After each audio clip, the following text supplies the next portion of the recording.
بسم الله الرحمن الرحيم. السلام عليكم ورحمة الله وبركاته. حبيباتي حبيبي الغاليين، إن شاء الله تكونوا بخير وبصحة وسلامة. نبي ندير أنا وياكم طبيخة القلب. طبعا القلب في فيديو سابق قلت أن المري متصل بالقلب. طبعا القلب المصطلح الليبي هذا هو القلب كله، هذا كله القلب. المصطلح الليبي هذا كله يعتبر قلب، هذا كله يعتبر قلب. هذا اللي هو الكبدة. طبعا هذا الستارة بتاع ستارة الحجاب،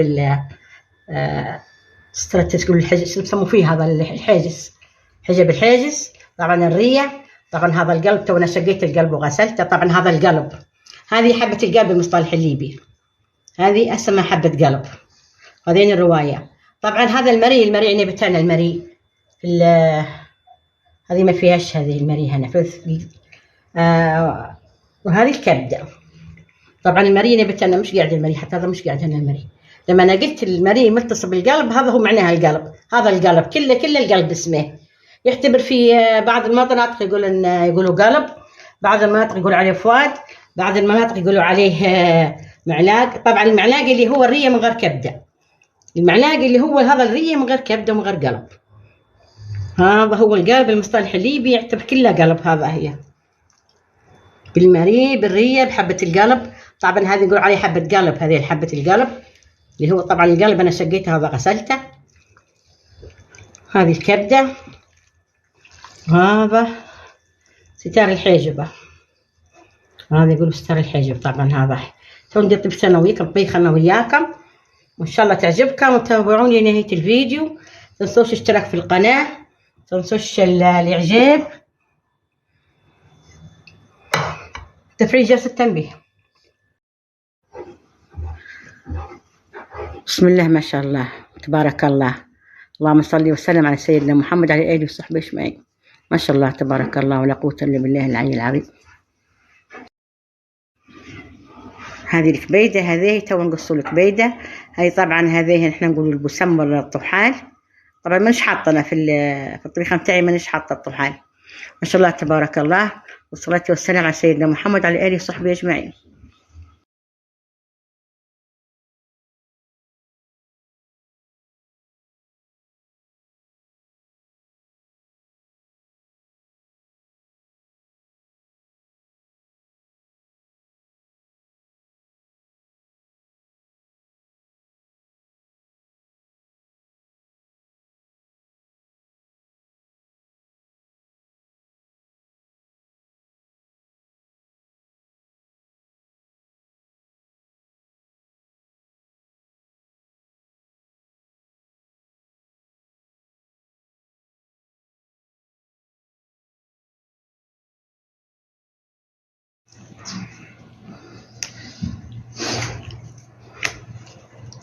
هذا البسمة. طبعا المصطلح الليبي اسمه البسمة. طبعا باللغة العربية هو الطحال أو الطب، اسمه هذا الطحال. هذا حبة القلب. طبعا هذه حبة القلب، هذه القصبة الهوائية. طبعا هذه الكبدة، هذه الكبيدة.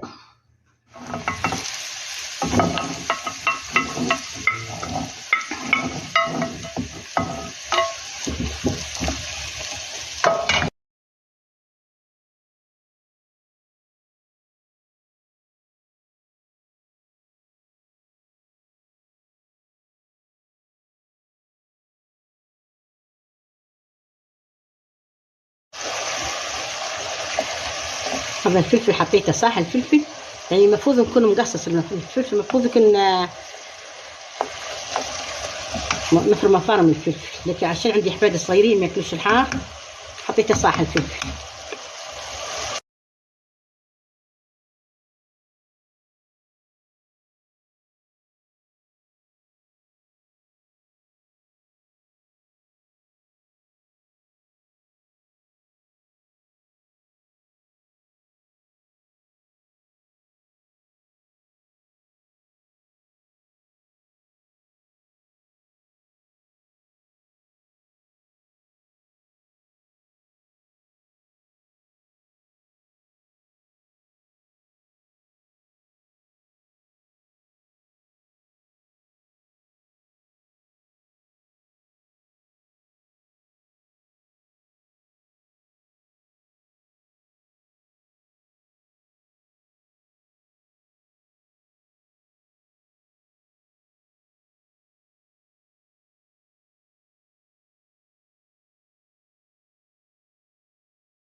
هذه الكبدة. طبعا الكبدة نحطها في النهاية. الكبدة ما تاخذش حتى 10 دقيقة، ما تاخذنش الكبدة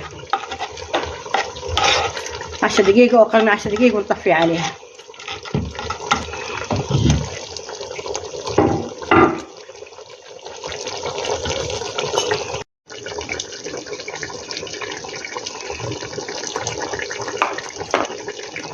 رشة فلفل أكحل، رشة حرارات، ورشة كمون.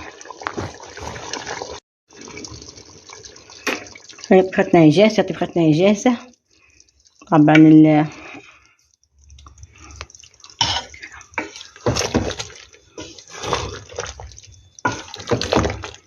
ما شاء الله تبارك الله. صلي وسلم على سيدنا محمد. كثرة البهارات تضيع الطعم الأصلية، الطعم الأساسية تضيعها كثرة البهارات. شوية كمون، شوية فلفل أكحل، شوية حرارات.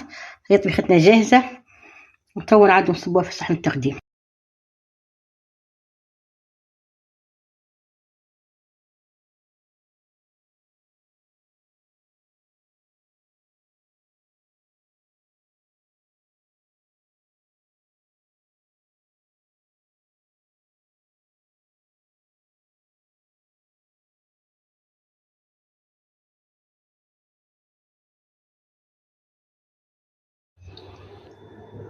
هذه طبيختنا جاهزة توا.